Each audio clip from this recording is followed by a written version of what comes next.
doore ko ci jaale ki nga xamante ni mooy ndaw bi génn àdduna di woo ci turu Abdoulaye Ba mu koy jaale njabootam di ko jaale waa ëxlu daara yu kawe yi muy communauté universitaire bi waaye tamit di ko jaare askanu Sénégal moom le chef de l'État président Bassirou Diomaye Faye di sàkku li nga xamante ni mooy système enseignement supérieur bi ñu gën ko yeesal ba mu mën a méngoog li nga xamante ni mooy ay digle yoo xam ni dafay méngoog yenn ci ay standards internationaux fii jàng toll buñ ko méngaleeg àdduna moom président de la République sàkku ci gouvernement bi ñu saxal dàkk li nga xam ne mooy dialogue maanaam woote waxtaan di saafonteeg ñi nga xamante nii ñooy la communauté universitaire ngir la nga xamante ni nii lenn la ci ay mbëbët muy calendrier académique bi ñu mën ko respecter waaye lenn li nga xamante ni nii dafa ñeel wàllu gouvernance administrative loolu lépp ñu gën ko mën a ñoŋal ngir li nga xamante ni nii mooy nekkin wi ci biir université moo xam njàng mbeeg xale yi fa leen di jëlee en charge muy seen wàllum dëkkuwaay ak seenu lekk loolu lépp ñu mën ko sàmmonteeg président bi insisté bu baax nag ci li nga xam ne mooy ñu gaaw baral li nga xamante ni nii mooy processus de validation bi nga xamante ni tukkee na ci yenn ci ay digle yu tukkee ci concertation yi ñu amaloon neel agenda national de transformation de l'enseignement supérieur coppite yi nga xamante nii namoon nañ ko ci njàng mu kaw mi mu ne nañu gaaw baral ko ngir loolee ñu gaaw mën ko jëmmal moom président de la république dellu si ci tukki ga mu amaloon diggante juróomi fan jàpp juróom-ñetti fan ci weeru février atum 2026 muy tournée économique ga mu amaloon ca région bu Kédougou ak Tambacounda muy remercier askanu dëkk yooyee di remercier tamit ña nga xam ne ñooy kilifa yi nekk ca dëkk ba ñu leen di wooye ay autorité administrative ña nga xam ne ñoom la ñu fal ca dëkk ya moo xam maire yeeg bépp acteur boo xamante ni yaa ngi yëngu ci fànn yu wuute moom président de la république di leen gërëm muy rafetlu potentiel bi nga xamante ni gis nañ ko ci yooyee dëkk muy Kédougou ak Tambacounda mu sàkk ci gouvernement bi ñu gaaw baral bokk yenn ci ay projets yoo xamante ni dafa ñeel tabax ay école ay lycée université bi nga xamante ni ñu ngi koy dippee université Sénégal oriental tabax tamit ay ISEP muy ay institut yoo xamante ni dafay ñeel ci tàggat yenn ci ay ndongo waaye tamit hôpital bu Bakel ñu gaaw baral ko yenn ci ay bâtiment administratif ak yeneen i taax yoo xam dina mën a tax dëkk ba mën a gaaw suqaliku moom président bi sàkku ñu baral tamit li nga xam ni mooy village yi nga xam ne amuñu courant projet yooyu leen ñu gën ko gaaw jëmmal waaye fexe tamit ba askan wa mën a am ndox mu sell ñu koy woowe ab eau potable waaye ñu renforcer li nga xam ne nag mooy wàllum couverture sécuritaire fexe ba zone ya lépp lu jëm ci wàllum kaaraange ñu mën ko baral jëmmal ko waaye fexe ba yoon yi tamit dem beeg dikk bi mën a yemb fexe ba zone bi aussi nekk zone boo xamante ni nii lépp loo xam ne dafay ñeel xarala yu yees yi mu mën ci fees boog ba mu am njariñ ci li nga xamante ni nii mooy askan wa moom président de la république sàkku ci premier ministre mu gaaw ay jëmmal boog yenn ci ay projets yoo xam ne dafa ñeel wàllum chemin de fer bi war a dox diggante Dakar ak Kidira muy saxaar yi nga xamante ni nii dafay tax dëkk bi mën a la ñuy dippee wàllu désenclavement ñu bokk ci li koy xeex pour zone ba mën a nekk loo xamante ni nii dafay aligné wu par rapport ak aménagement yi nga xam ne nguur gi namm na ko ci mboolem gox yi ci Sénégal ci noonu président de la république sàkku ñu gaaw insister bokk ci li nga xam ne mooy wàllu encadrement du développement urbain dooleel tamit ñi nga xamante ni nii ñooy secteur privé local bi ña nekk ca dëkk ya di fa investir di fa amal ay yëngu-yëngu waaye fexe ba li nga xamante ni nii mooy exploitation yi fay amal ci wàllu mine particulièrement secteur bi nga xam ne moom la ñuy wooyee secteur aurifère bi or ba ñuy exploiter foofu loolu tamit gën a bokk ci li nga xamante ni dafay fës lool ci yenn ci ay projet de développement yu namm ca dëkk ba waaye ñu gën a valoriser yenn ci ay barab yu ci mel ni parc national Niokolo-Koba moom président de la république sàkku ci premier ministre liggéey ak acteurs ya nga xamante ni ñoo ne ca dëkk wa ngir ñu teg benn programme boo xam ni dafa ñeel plan Diomaye pour le Sénégal oriental boo xamante nii lépp loo xam ni ay mbëbët la moo xam ci wàllu infrastructure lépp loo xam ni ci wàllum teewaayu état ji dëkk yooyu lee loolee mën caa fës ba ñu jàppale dëkk woowu noonu ngir lépp loo xam ni ay mbëbët la yu état bi am waa dëkk wa moo xam Tamba Kédougou mën ca gis seen bopp président ñëw na tamit ci li nga xam ne mooy waajtaayu koor gi nga xam ne mi ngi ñëw ak li nga xamante nii mooy carême gi président de la république gannaaw bi mu artoo gouvernement bi sàkku na ci ñoom ñu jël ay ndogal yoo xamante nii dina mën a tax lépp loo xam ni ay mbëbët la yu askan wi am ci wàllum dund ñu fexe ba mu yegg ca ñoom waaye prix bi tamit ñu fexe ba njëg ya mën a yemb ba du am benn yokkute goo xamante nii dafay dural jafe-jafe sénégalais yi moom président de la république sàkku ci premier ministre ak jëwriñ gi nga xam ne moom la ñu dénk lépp lu jëm ci wàllum bitim réew ñu jël lépp loo xamante ni ay matukaay la waxtaan ak ñi nga xam ne ñooy les acteurs publics ñi nga xam ne ñoom la ñu dénk ay ndombal tànk waaye tamit ñi nga xam ne ay opérateurs privés lañ ñu gaaw waxtaan ngir li nga xamante ni mooy organisation yi pèlerinage bi nga xamante ni war nañ ko amal ci ay dëkk yu sell moo xam Makka wala Rome loolee lépp ñu gaaw baral ko bokk ngir organisation bi mën a mucc ayib président de la République ñëw na ci li ñuy wooyee renforcement de la prévention et de la lutte contre l'érosion côtière yenn ci ay dëkk yi nga xamante nii bu ñu xoolee géej ga na muy avancé sorol na lool waa dëkk ba moom président bi taxaw na ci ne ñu mettre nag focus ci dëkk yi nga xam ne mën na leen di wooyee ay îles moom président bi sàkku ñu finaliser li nga xamante ni mooy la cartographie des zones frappées dëkk yi nga xamante ni xam nañ ni jamono jii ñi ngi subir li nga xam ne mooy menace par rapport géej ga na muy avancé nañu gaaw identifier leen xam ni yan dëkk la ñu gaaw teg ay plan yoo xamante nii luy gaaw la ñu actualiser boole kook acteurs yi teg ay plan ki projet ngir lépp loo xam ne mënees nañ ko dippee action de prévention maanaam waajal wala artu maanaam faggu ci loolee ñuy dippee érosion côtière ak dëkk ya mu concerné ñu gën ko gaaw waajal mu sàkku ci ministre bi nga xam ne moom la ñu dénk wàllu environnement ak wàllu transition écologique mu proposer benn politique boo xamante nii dafay ñeel artu waaye xeex loolu ñuy jàppee érosion côtière mu nekk ay projet yoo xamante nii dafay méngoog jamono waaye tamit bu ñu xoolee ci diir dafay nekk loo xamante ni nii daañu mën di ko wëyal dans le long terme moom président xamle na bokk ci agenda am dina amal le 12 février 2026 benn réunion ak ñi nga xam ne ñooy les gouverneurs des régions ci ab séminaire boo xamante ni daañu càmbar waaye tamit def li nga xamante ni nii mooy taxaw seetlu ci yenn projet yi nga xamante ni dafa ñeel dëkk yi maanaam dëkk bu nekk lan mooy say mbëbët ci loo xamante ni ay solution la ñu mën a amal ci wàllum nekkin wàllum koom ak la nga xamante ni mooy aalam gi nees lañ ko mën a yembalee ci teewaayu ki nga xamante ni mooy le premier ministre ak yenn ci membre gouvernement bi bu weesoo loolu ki nga xamante ni mooy premier ministre bi moom itam àdduna ci boobule conseil des ministres ñëw na ci li nga xamante ni mooy filière sel bi secteur bi nga xamante ni ñooy caytu lépp lu jëm ci xorom bi moom premier ministre wax na ni la nga xamante ni nii mooy filière sel bi solo ga mu am ci li nga xam ne mooy plan bi nga xamante ñoom gouvernement bi taxawal nañ ko wax na ni yenn ci li nga xamante ni nii mooy les principaux producteurs africains de sel ak Sénégal taxawaayam gi mu war a am en tant que producteur bu am solo ci li nga xamante ni mooy suñu diwaanu Afrique sowu jant yi ci production boo xam ne bu ñu koy xayma toll na ci 500 000 tonnes moom premier ministre gis nañu secteur boobu noonu donte bari na li ci Sénégal di produire waaye amul njeexital dëgg-dëgg bu ñu xoolee suñu wàllum koom mu gis ni valeur production boobu nga xam ne mooy sel bi mi ngi représenter seulement 0,3% ci PIB bi bu ñu xoolee Sénégal ni muy produire ci ay richesse daanaka bu dee ni téeméer benn sax booy xool production sel bi amu ko impact ci li nga xam ne mooy koom-koomi Sénégal donc mu jàpp ni loolee war nañ ko gën a mën a yembal gën ko mën a améliorer ngir njeexital bañ ciy xaar dëgg-dëgg mu mën a am ci suñu koom moom premier ministre bi gis ni dina fexe ba ñu entretenir benn dépendance à l'importation pour certains produits raffinés et dérivés chimiques moom njiital gouvernement bi di xam ne ni li nga xamante ni nii mooy développement stratégique filière boobu noonu opportunité la maanaam ab mbir la moo xamante ni mënees nañ koo exploiter ñun suñu réew ngir li nga xamante ni mooy suñu balance commerciale njeexital yañ ciy xaar waaye tamit suñu économie locale goxaat yi loolee am ci njeexital bu am solo muy xam ne ni fii ak 2034 filière sel boobu noonu dina nekk benn potentiel boo xam ni buñ ko xaymaa war na mën a créer lu toll ci fanweeri junni ci ay xëy bu ñu xoolee ci secteur formel bi mën nañu jural ci koom loo xamante ni mën nañ ko xayma ci lu toll ci 350 milliards ñetti téeméer ci milliards yu toftal juróom fukk moom premier ministre bi wax ni le choix de la filière sel dina permettre li nga xamante ni mooy li ñuy woowee ay pôle territoire rawatina nag ci réew yi nga xamante ni mun leen di woowee wala boog dëkk yi nga xam ne mun leen di woowee dëkk yi nga xam ne ñooy les régions du centre mu am taxawaay bu am solo boo xam ne daañu ko jouer ci secteur boobilee mu ne dina permettre fii ak 2050 ñu am benn écosystème territorial boo xamante ni nii dañ koy jëmmal ci li nga xam ne mooy boole dëkk yi nga xam ne ñoo gën a yëngu ci fànn woowee waaye tamit mu couvrir l'ensemble de la chaîne de valeur moo xam ci wàllum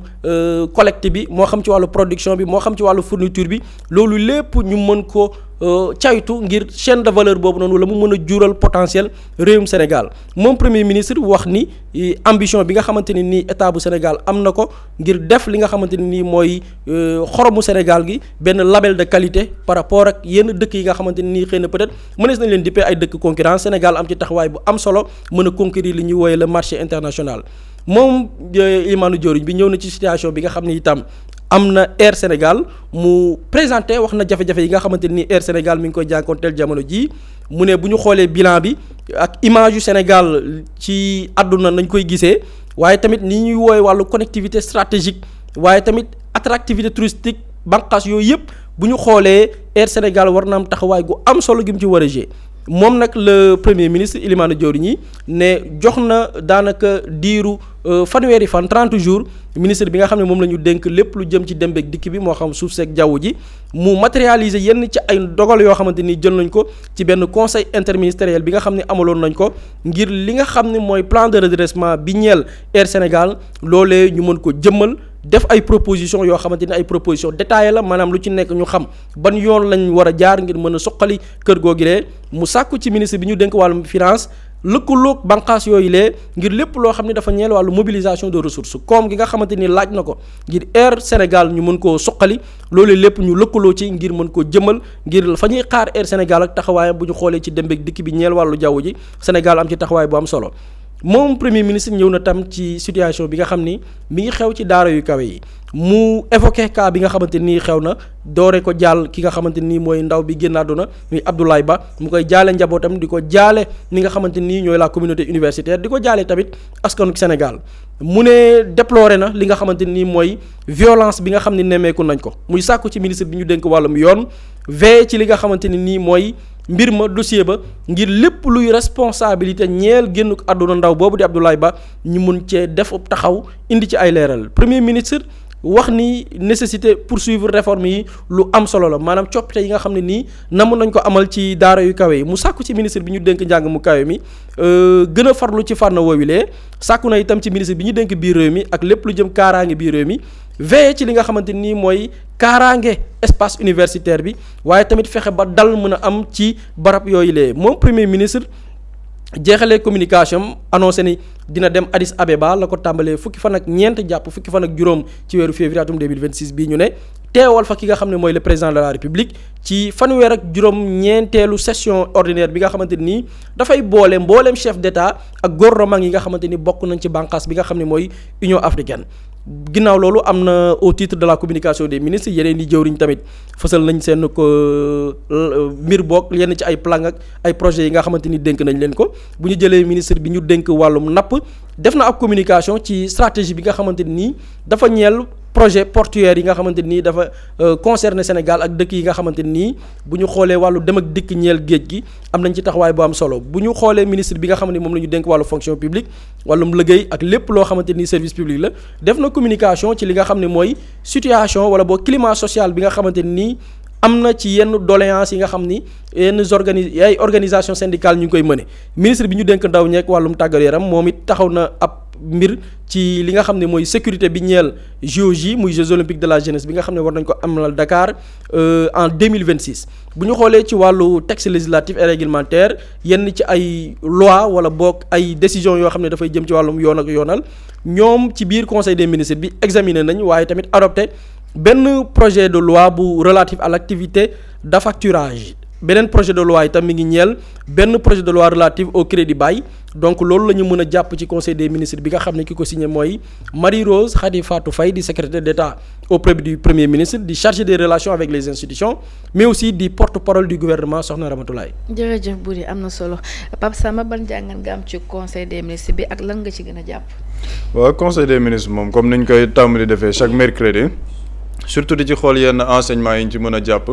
boo xoolee dans le fond am na yu bëri yoo xamante ne wax nañ ko ci la filialu sel bi ak yeneen yi lu jëm ci transport bi chemin de fer Dakar Kidira mu nekk ay projet yoo xamante ne da nga koy retrouver dans le projet Sénégal Vision 2050 bi par rapport ak décentralisation désenclavement mais je pense que nag conseil des ministres bi li ci ñëpp doon xaar peut-être c'était une communication ci li xew université je crois que foofu la nit ñi doon gën a xaar par rapport à la communication gis nañ ni ils ont dénoncé li nga xamante ni xew na foofu wax ci deewu étudiant bi nga xamante ni ñàkk na fa bakkanam gis nañ le président lim ci wax le premier ministre luñ ci wax mais damay sàcc tuuti perception bi ñuy wax Boury pour wax par rapport à la perception des Sénégalais ci communiqué conseil des ministres bi on a l'impression que li ñuy gën di dem les gens ne s'intéressent plus trop au communiqué du conseil des ministres loolu lan moo ko indi man damaa gëm ne il y a peut-être une déconnexion entre li nga xamante ne mu ngi xew au niveau de l'exécutif avec une partie de la population sénégalaise surtout ma ciblé ko nag ci le président de la République Bassirou Diomaye Faye parce qu'il faut qu'on précise dans ce pays-là que réew mi am na kuy jiite réew mi c'est-à-dire qu'il y a un président de la République bu tudd Bassirou Diomaye Faye ndax ñu bëri dañuy lu xew rek ñu ne Ousmane Sonko lii Ousmane Sonko la dëkk bi am na président de la République bu ñu jox la décret bi nga xamante ni moom mooy doxal normalement li war a xew ci biir réew mi maintenant man li ma gëm mooy il y a un déficit de communication entre le président et son peuple c'est-à-dire que li ñu seetlu léegi mooy perception bi ma am le président de la République communique avec les Sénégalais uniquement ci conseil des ministres ak lu mënti xew ci réew mi communiqué conseil des ministres la ñuy wax ni le président joxe na orientation bi nee na premier ministre na gaaw ci lii nañ def lee mais li nga xamante ne mu ngi xew ci réew mi on a l'impression que président de la République bi nit ñi est-ce que sax ñu ngi naan war na wax wala waruñu wax est-ce que am nañ yaakaar ni moom moo war a lijjanti la situation tey jii boo xoolee le pouls de la population saa yu mbir xewee rek seen xel automatiquement du dem ci président de la République loolu dafa war a tax nit ñi taxawaat xoolaat pourquoi aujourd'hui les Sénégalais bu dara xewee du ñu njëkk xalaat le président de la République bi nga xamante ni moom la ñu teg ci bopp réew mi loolu c'est une question de perception et ñoom ñi nga xamante ni ñoo nekk ci kaw war nañ ci bàyyiwaat xel bu baax a baax tey communiqué conseil des ministres man wóor na ma ne ñi nekk ci chat bi xalaat TV la ñuy seetaan pour xam lan moo génn ci communiqué conseil des ministres bi li ñuy xaar mooy aujourd'hui une présence beaucoup plus communicationnelle entre le président et son peuple on a élu un président jeune 45 ans c'est-à-dire que le président de la République il a 45 ans am na yuy xew ci réew mi yoo xamante ne war na ci génn addu ci parce que il faut qu'on soit cohérent avec nous-mêmes l'actuel président de la République ba muy nekk ci opposition ba ñuy wax ay affaire de dee moom moo toog plateau Pape Alé Niang mu ne président de la République bu nekk ci biir réew am ay ray yu ci am ay loo xamante ni dafa am en termes de bavure mënuñ situer les responsabilités mënuñ ci def communication ça c'est un président boo xamante ni xëy na dafa absent mais on vit actuellement la même chose au Sénégal tey jii on a l'impression d'avoir un président absent on a toujours dit ci dëkk bi ni dañoo war a wàññi les pouvoirs du président de la République un président omnipotent omniprésent mais loolu ça ne veut pas dire aussi un président omni-absent loolu du lu Sénégalais yi bëgg Sénégalais yi bëgg nañ effectivement une redistribution des cartes par rapport à l'exécutif ku nekk am pouvoir boo xamante ne daf koy am mais ils veulent aussi un président de la République boo xamante ni day jël ses responsabilités wax ak askanam man li ma gëm mooy li xew à l'université c'est pas un communiqué du conseil des ministres la ci président bi war a addu ce sont des choses extrêmement graves yoo xamante ni surtout avec le programme bi nga xamante ni moom lañ leen falee ñoom le discours qu'ils ont toujours tenu à l'opposition bu ñu ñëwee ba lu mel ni xew dafay laaj le président de la République génn wax ak askan wi ne li nga xamante ni xew na UCAD lii ak lii dafa nekk loo xamante ni lu doy waar la loo xamante ni ñu ngi koy ñaawlu il faut cette communication avec le peuple te loolu nag bu fekkee ne amul mooy indi cette déconnexion avec le peuple ñun wax nañ ko fi lu bëri yoon sa tournée économique bi mu demee Tamba ak Kédougou mais am na sénégalais yoo xamante ne ñu ngi woon ci biir réew mi xamuñu woon sax ni le président Diomaye mu ngi ci zone yooyu lan moo ko waral parce qu'il y a une déconnexion entre les deux parties le président à part léegi discours à la nation on ne l'entend pas parler aux Sénégalais te ce n'est pas quelque chose boo xamante ne moom la ñu doon xaar ci relation bi ñu war a am surtout avec la base bi nga xamante ne moo leen fal muy les 54%. On veut un président qui communique avec les Sénégalais buy taxaw di waxtaan ak nit ñi parce que loolu bu amul gis nga quand il y a des décisions politiques yoo xamante ne day tax nit ñi ne waa mais président bi lan moo tax muy def décision politique yi s'il n'y a pas de communication avec le peuple mais on ne peut pas demander au peuple de s'intéresser à ce que le président fait wala décision yi nga xamante ne mu ngi koy jël wala communiquer conseil des ministres bi lu ñu wax lenn lay indi mooy malgré toutes les décisions yi am importance yi nekk ci biir communiqué conseil des ministres bi parce que le premier ministre wax na ci filialu Shell bi wax na ci Air Sénégal mais Air Sénégal c'est un problème sérieux par rapport à notre pays li nga xamante ne xew na ci biir Air Sénégal mais ce sont des choses extrêmement graves ni ñu war a relancer le secteur touristique Air Sénégal tey jii même bu dul dara sax en termes de soft power ni mu mën a jaayee le pays loolu yëpp dafa am solo mais loolu yëpp day noyer la communication elle est noyée parce que sénégalais yi ñu ngi teg seen bët feneen mooy le problème de perception instant yi ak lu munti xew ci biir communiqué bi nit ñi dañu naan mais lan moo tax président génnul wax ak sénégalais et loolu nag ñoom dañ ci war a bàyyi seen xel bu baax xam ne ils ont un contrat social avec les sénégalais lu ñu bëgg mooy njiit yoo xamante ne dañuy toog di jàkkaarloog ñoom di wax ak ñoom surtout en des situations de crise man gawuma situation crise am ñu génnee les ministres def conférence de presse mais il y a des hautes autorités yu nekk ci biir réew mi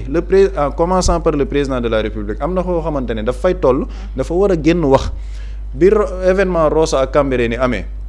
mais dafa jógee voyage automatiquement ba mu ñëwee à l'aéroport c'est la première chose bi nga xamante ni ci loolu la wax ne lii ak lii ce sont des images yoo xamante ni du lu ñu mën a nangu dans cette république que des enquêtes vont être ouvertes loolu au moins il y avait une communication nit ñi ne président wax na ak ñun mais quand on voit qu'il y a des choses qui se passent et que le président gisuñ ko dégguñ ko foofu day gën a indi benn déconnexion entre le peuple ak ki nga xamante ni moom la ñu fal ma jàpp ni nag moom avec son équipe de communication war nañ ci gën a bàyyi xel pour ne pas noyer tout le travail qui est en train d'accomplir le gouvernement. jërëjëf Pape Samba ci problème communication sax buri dafa am lu ndaw lu ma la ciy laaj rek par rapport ak ñi nga xamante ne mooy 18 supporters yi nekk fële ca réewum Maroc dégguñu benn yoon mu yee yàbb ci communiqué bi. c'est vrai et je pense que am na sax ku ko def en commentaire ne ba tey dégguñ ci dara loolu aussi soxla nañ ci des communications man au titre des communications j'aurais aimé que dans la partie xam nga dans le conseil des ministres dañuy def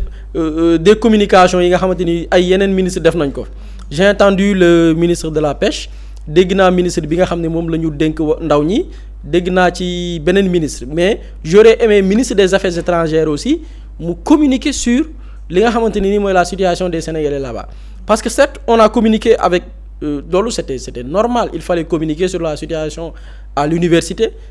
Abdoulaye Ba bi génn àdduna par rapport ak sa situation enquête yi parce que aussi il y a des choses qui se sont passées quand même et loolu dafa war a leer waxuñu rek leeral mu yam ci leeral mais aussi des poursuites am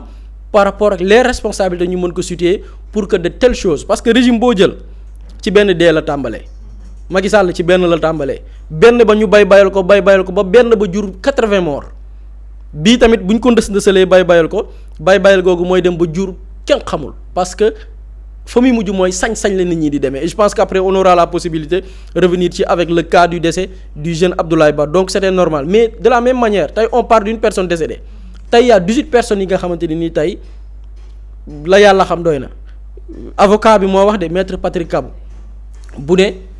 kenn ci jeunes sénégalais ñu téye les supporters jëluñu ko traitement médical am jëluñu ko comme ni mu waree donc boobu c'est un cas sérieux ñi ngi wax fii benn dee mais xëy na peut-être kenn ñaanu ko yàlla bu mu am mais leneen mun na xew par rapport ak suñu doomi réew yi nekk foofu et loolu dafay ñëw comme li Pape Samba wax problème de communication certes di nga wax am ku ne woyi l'état li muy fonctionner kenn mënu koo xam mais loolu compté wul ñun on a dañu on a choisi des hommes yoo xamante ni dañu bëgg teg leen ci ay barab mais mu am cette communication permanente bi war a am entre les gouvernants et les gouvernés loolu c'est pas une communication boo xam ni dañ koy jël accès ko ci ay période non dafa war a permanente cette communication là réciprocité cette proximité je suis xam nga ci commentaire yi dafa commentaire yi dafa bëri ay kàngam dama dégg am ku ne dama fàtte tur bi mais sinon ma capturer cité ko dafa wax un président jeune doit avoir une communication boo xamante ni dafay adapté wu par rapport ak la situation même des populations tey ce sont les statistiques ñoo ko wax de on a une population yoo xam ne plus de 70% de la population ils ont moins de 35 ans kon cette communication warul rek nekk benn communication boo xam ne dafay nekk comme la communication à la vieille époque t'as une communication boo xam ne tey Sénégal la quasi-totalité ou bien une grande partie des Sénégalais baatu français dégguñu ko la preuve tey boo xoolee ci Sénégal fii les médias qui parlent wolof sont plus suivis que les médias yi nga xam ne 100% de leur contenu c'est en français pourquoi parce que nit ñi sénégalais information tey la ko sénégalais yi gën di consommer donc y a les canaux pour communiquer y a les moyens pour communiquer mais y a une cible boo xamante ni tey c'est des codes c'est des méthodes c'est des stratégies yoo xam ne ñoom nga war a communiquer ak ñoom bu différent par rapport ak ñeneen ñi ñu doon communiquer et loolu lépp li koy waral et communication la gis nga la base de tout c'est la communication même problème mu bourse bii ñuy coow tey le problème c'est la communication problème bi du dara lu dul communication parce que ki am bac dem toog université di jàng kooku yéeneem mooy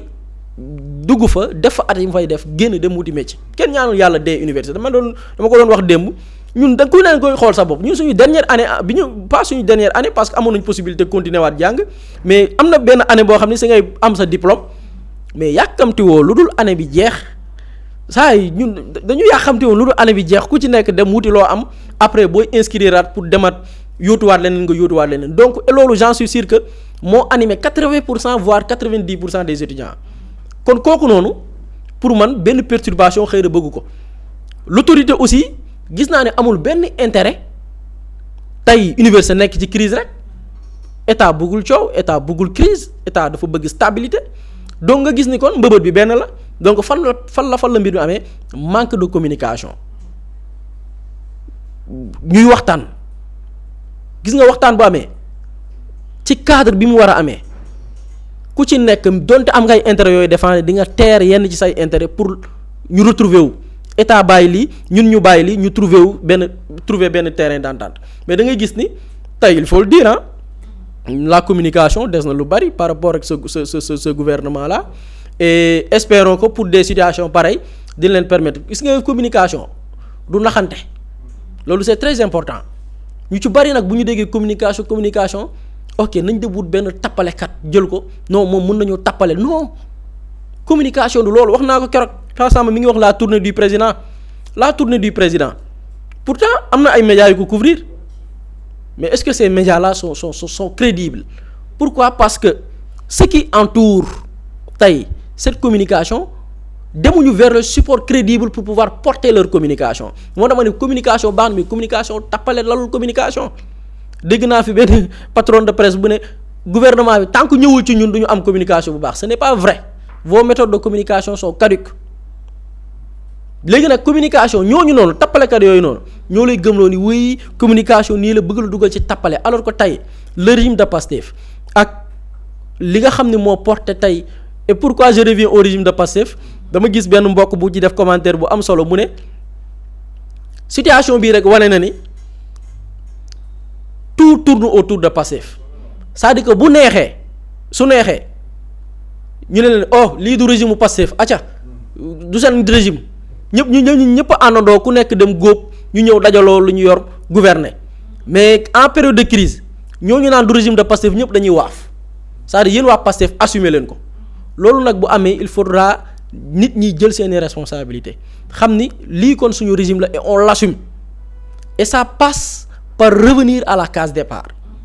ça passe par utiliser les mêmes canaux yoom ñu doon jaar pour communiquer sinon xoola tappalekat yi ñoo leen di dugal ci communication tappale parce que ces mêmes personnes yi lay gëmloo ni woyu communication ça passe c'est les mêmes personnes c'est les mêmes outils ce sont les mêmes canaux ñoo porté woon la communication du président Macky Sall